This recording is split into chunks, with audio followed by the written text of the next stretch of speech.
Welcome to English Baba channel. Class 8 science curiosity book से chapter number 7 है particulate nature of matter. आज हम करेंगे इसके क्वेश्चन आंसर, तो जल्दी से वीडियो को लाइक कर दो। आई होप चिल्ड्रन आपने वीडियो को लाइक कर दिया है और अभी तक चैनल को सब्सक्राइब नहीं किया तो सब्सक्राइब कर दो सो दैट आपको हमारे सारे अपडेट्स मिलते रहे। क्वेश्चन नंबर 1 देखिए, एमसीक्यू की फॉर्म में है।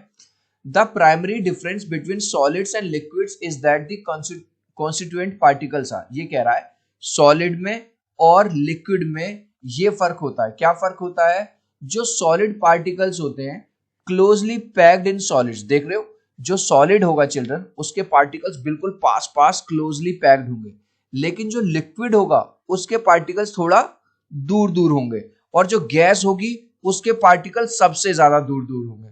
तो राइट आंसर है आपका क्लोजली पैक्ड इन सॉलिड्स। देख लो यहाँ पे सॉलिड में सबसे ज्यादा पास पास होते हैं, क्लोजली पैक्ड होते हैं, and move past each other in liquid, और लिक्विड में थोड़ा थोड़ा मूव करते रहते हैं जैसे यहां पे कर रहे हैं। क्लियर हो गया? Next question, which of the following statements are true, correct the false statement. आपको ये 6 क्वेश्चन दिए हुए हैं, इसमें आपको बताना है ट्रू कौन सा है और फॉल्स कौन सा है। अगर कोई फॉल्स है तो आपको उसको सही करना है। तो एक एक करके डिस्कस करेंगे। पहला है melting ice into water is an example of transformation of solid into liquid. ये कह रहा है अगर, यानी कि आइस, आइस क्या होती है? बर्फ। बर्फ से अगर पानी बन रहा है, बर्फ पिघल रही है और पानी बन रहा है, तो ये एग्जांपल है ट्रांसफॉर्मेशन ऑफ सॉलिड का एक लिक्विड में। बिल्कुल सही बात है, क्योंकि बर्फ तो सॉलिड की फॉर्म में होती है ना, और जब उससे पानी बन जाता है तो वो लिक्विड है। तो ये है true. Melting process involves decrease in inter particulate attraction during the transfer. ये कह रहा है जब कोई चीज सॉलिड से लिक्विड में कन्वर्ट हुई, देखो सॉलिड में पार्टिकल बिल्कुल पास पास रहते हैं, तो जो इंटर पार्टिकुलेट यानी कि इंटरमॉलिक्यूलर जो स्पेस होता है, जो अट्रैक्शन होता है पार्टिकल्स के बीच में, वो कम हो जाता है। बिल्कुल सही बात है। देखो सॉलिड सॉलिड क्यों है? क्योंकि जो उसके पार्टिकल्स हैं, जो मॉलिक्यूल्स हैं, वो बिल्कुल पास पास जुड़े हुए हैं, उनमें अट्रैक्शन ज्यादा है। लिक्विड के पार्टिकल पास में तो है लेकिन सॉलिड से दूर है और इधर उधर फ्लो करते रहते हैं। क्लियर है? तो ये भी हमारा ट्रू है। Solids have fixed shape and fixed volume. Children, जो भी चीज सॉलिड होती है उनकी शेप भी फिक्स होती है और वॉल्यूम भी। जैसे आपके घर में ग्लास रखा है, वो 2 साल पहले भी उसकी शेप ऐसी थी, आज भी ऐसी है। अगर मान के चलो उसमें 200 ml वाटर आता था, तो आज भी 200 ml वाटर। ऐसा नहीं है कि सर 2 साल पहले इसमें 1 लीटर पानी आता था, अब 5 लीटर पानी आ जाता है। तो उसका जो शेप है और उसकी जो वॉल्यूम है वो सेम रहती है। बिल्कुल ट्रू है। The inter particle attraction in solids are very strong. ये कह रहा है जो सॉलिड में जो इंटर पार्टिकल अट्रैक्शन होता है वो बहुत ज्यादा स्ट्रॉन्ग होता है। बिल्कुल सही बात है। And the inter particle spaces are very small. देख लो स्पेस कितना कम है, यहाँ स्पेस ज्यादा है और यहाँ स्पेस सबसे कम है। तो यानी कि अट्रैक्शन की बात करें अगर पार्टिकल्स में, तो सॉलिड में वो सबसे ज्यादा होता है, लिक्विड में थोड़ा कम होता है और गैस में सबसे ज्यादा होता है वो अट्रैक्ट। सॉरी, सॉलिड में सबसे ज्यादा, लिक्विड में कम और गैस में सबसे कम होता है क्या? Attraction between particles. लेकिन अगर स्पेस की बात करें, स्पेस सॉलिड में सबसे कम होगा, लिक्विड में थोड़ा ज्यादा होगा, और यहां देखो सबसे ज्यादा स्पेस है गैस में, और तो ये भी है true. When we heat camphor, camphor होता है चिल्ड्रन कपूर, पूजा वगैरह में आपके घर में यूज होता होगा। In one corner of the room, room के अगर एक कॉर्नर में हम कैम्फर यानी कपूर को जलाते हैं, the fragrance reaches all corner, जो उसकी खुशबू है पूरे कमरे में फैल जाती है। क्यों? क्योंकि कैम्फर के अंदर एक क्वालिटी होती है सब्लिमेशन वाली। सब्लिमेशन क्या होता है? जब कोई सॉलिड गर्म करने पर लिक्विड बिना बने ही, मतलब वो लिक्विड ना बने, डायरेक्ट गैस में कन्वर्ट हो जाता है। और चिल्ड्रन अभी हमने देखा था गैस के पार्टिकल्स बहुत दूर जल्दी जल्दी फैल जाते हैं, इसकी वजह से ही जो उसकी खुशबू है चारों तरफ फैल जाती है। तो ये भी है हमारा true. On heating we are adding energy to camphor and energy is released as smell. ये कह रहा है जब हम कपूर को जलाते हैं तो हम एनर्जी दे रहे हैं और वो ही एनर्जी फैल जाती है जिसकी वजह से हमें खुशबू आती है। चलो ये तो सच है कि हम एनर्जी दे रहे हैं, लेकिन जो फैली है वो एनर्जी नहीं फैली, वो तो गैस पार्टिकल्स फैलते हैं, क्योंकि सब्लिमेशन क्वालिटी होती है कैम्फर में, वो डायरेक्ट सॉलिड से गैस में कन्वर्ट हो जाती है। और गैस पार्टिकल्स क्या करते हैं? भाई आपने परफ्यूम लगाया अपनी शर्ट पर, थोड़ी ही देर में आप जिधर भी जाते हो उधर खुशबू खुशबू आने लगती है। क्यों? क्योंकि वो जो गैस पार्टिकल्स हैं वो फैल रहे हैं। ऐसी अगरबत्ती लगाई हमने, अगरबत्ती लगाई इस कोने में और दूसरे कोने तक खुशबू आ जाती है, तो इसका ये फॉल्स है हमारा स्टेटमेंट। इसको सही करके क्या लिखेंगे, camphor directly converts from solid to gas. Camphor जो होता है डायरेक्ट सॉलिड से गैस में कन्वर्ट हो जाता है, दैट इज वाई, इसीलिए gas particles reach our nose, हमारी नाक में पहुंचते हैं और हमें स्मेल की तरह लगता है। अब फिर है एमसीक्यू की फॉर्म में, if we could remove all the constituent particles from a chair. Children कोई भी चीज है, आपको पता होगा, चाहे वो छोटी सी चौक है, चाहे वो चेयर है, चाहे वो टेबल है, कुछ भी है, वो छोटे छोटे पार्टिकल से बना होता है। अब वो कह रहा है अगर हम सारे के सारे पार्टिकल्स को हटा ही दें चेयर में से तो क्या बचेगा, कुछ नहीं बचेगा। आंसर है 3, nothing of the chair will remain. What would happen, तो इसको एक्सप्लेन कर देंगे हम। Everything is made of particles, कोई भी चीज है चाहे छोटी से छोटी हो या बड़ी से बड़ी हो, पार्टिकल से बनी होती है। If we remove all the particles of a chair, अगर हमने चेयर के सारे पार्टिकल्स हटा दिए, nothing of the chair will remain, chair में से कुछ भी नहीं बचेगा। Why do gases mix easily? Why solids do not? जो गैसेस है वो आसानी से मिक्स क्यों हो जाती हैं और सॉलिड क्यों नहीं होते? इस बात को ऐसे समझो, मान के चलो तुम एक बस में जा रहे हो जहां पे एक सॉलिड बैठा हुआ है, एक गैस बैठी हुई है। अब देखो सॉलिड इतने ज्यादा पैक्ड हैं कि इनके बीच में जगह ही नहीं है, तो यहां से किसी आदमी को घुसना है तो वो घुस पाएगा इनके बीच में? नहीं घुस पाएगा। लेकिन गैस के बीच में स्पेस ही स्पेस है, देख रहे हो, कहीं पे भी घुस सकता है। तो इसीलिए गैसेस क्या हो जाती हैं, मिक्स हो जाती हैं बहुत जल्दी से, और सॉलिड मिक्स नहीं होते।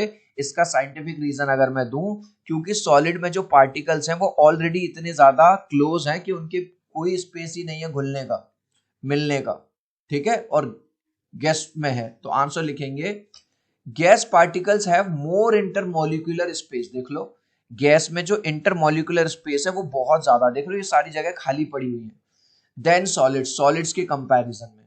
दैट इज वाई, इसीलिए पूरा क्वेश्चन में से gases mix easily while solids do not, gases तो आसानी से मिक्स हो जाती हैं और सॉलिड मिक्स नहीं होते।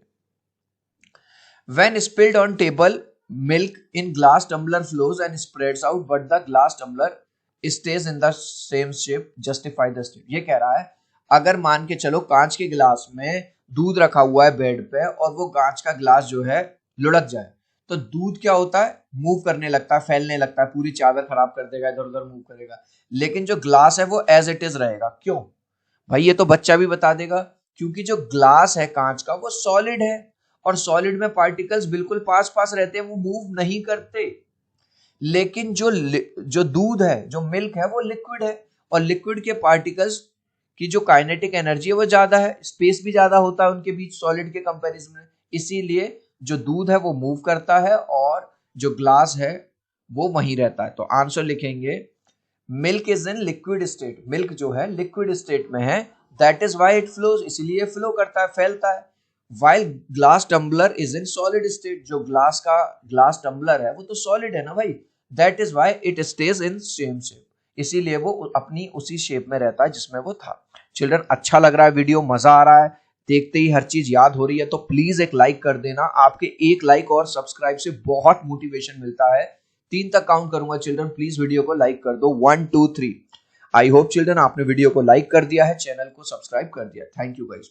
चिल्ड्रन आपको एक चीज और बता दूं, साइंस के साथ साथ आप हमारे हिंदी, इंग्लिश और एसएसटी के भी क्वेश्चन आंसर देखो। मेरा वादा है आपसे, पूरे यूट्यूब पे इससे अच्छे और इससे शॉर्ट क्वेश्चन आंसर आपको कहीं नहीं मिलेंगे, देखते ही आपको याद हो जाएंगे।